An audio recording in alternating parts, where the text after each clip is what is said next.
I want to give a huge shout out and a thank you to my sponsor, P2 Collectibles and Gentleman Sports Cards, located at 204 East McGalley Road here in Muncie, Indiana. So next time you're here in Muncie, let us know. Come give us a visit. Hey, what's up, y'all? It's Alex from Plus TCG, and I'm coming at y'all with a deck profile for Burning Abyss. Pure Burning Abyss, that is. No BA, PK. Not saying that PK Phantom Knights are bad. I'm just saying that this deck really can't do much without the Link monster. Well, it can do stuff. It's just more of a toolbox utility deck where you're like just making Dantes and can't really do much after that with the extra deck zone. But moving on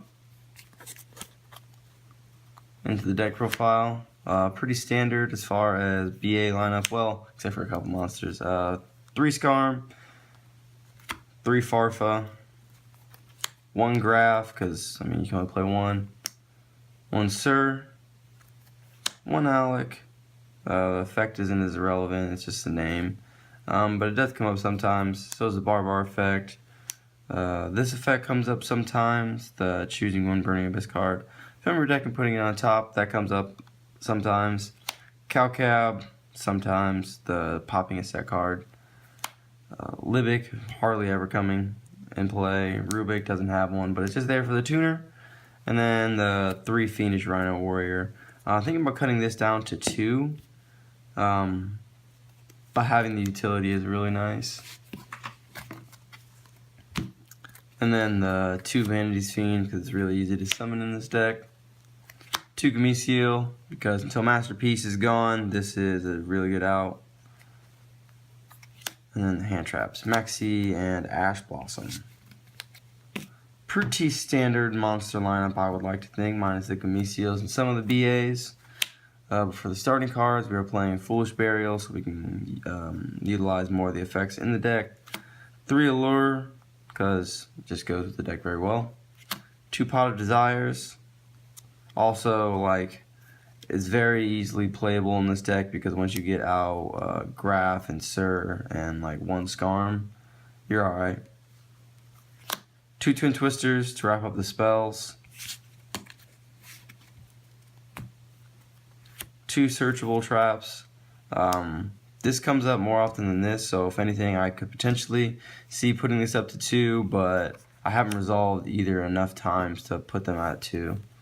Or I haven't like ran into times where I need to resolve that card twice. 2 Floodgates, because this is really good against any deck that plays a Link mechanic, to where like, unless it's the Link monster, or like if there's something a Seraph Knight or just an extra deck monster, like an Exes or a Synchro, you can just use this and then it shuts out their Link zone, which is pretty good. 1 Solemn Warning, 2 Strike for a small Solemn Brigade, and 2 traps that I don't mind milling, Lost Wind and Breakthrough Skill. Extra deck. 3 Dantes, 1 German, 1 Beatrice, 1 Downer to summon over the Dante, 1 other Dante to summon off of the Beatrice when it gets destroyed, and 1 Virgil that you're not making up.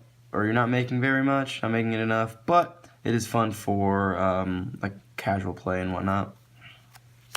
The rest is all just utility. This is just to go for game, so you can attack directly. Levier for the stuff you banish off of Allure and Barbar. This is just like spot removal utility. Same thing with Grand Pulse. Anganier is weird because it could be something else, but it has potential to help eventually. I've never made it, but I guess you could make this like an Acid Golem or something, or like another stall card, I don't know, Fortune Tune, something else. But this is just like an open spot pretty much. And I don't want to play Acid Golem because it's likely that Masterpiece is just going to out it, because that would be the only reason I'll play Acid Golem is to get over Masterpiece. And then the Giga Brilliant Corbage just to take up some extra space. I wanted some utility, not really too sure what else to put in here. But let me know what you think of the deck profile, y'all. Let me know if I can make any changes. And if y'all are looking forward to the Link monster as much as I am. Even though I have talked about hating this deck a lot, but that was when this deck was at full power and it was doing lots of crazy stuff. Now, not so much, and it's fun to play. So let me know what you think, y'all. This is Alex from Plus TCG, signing out.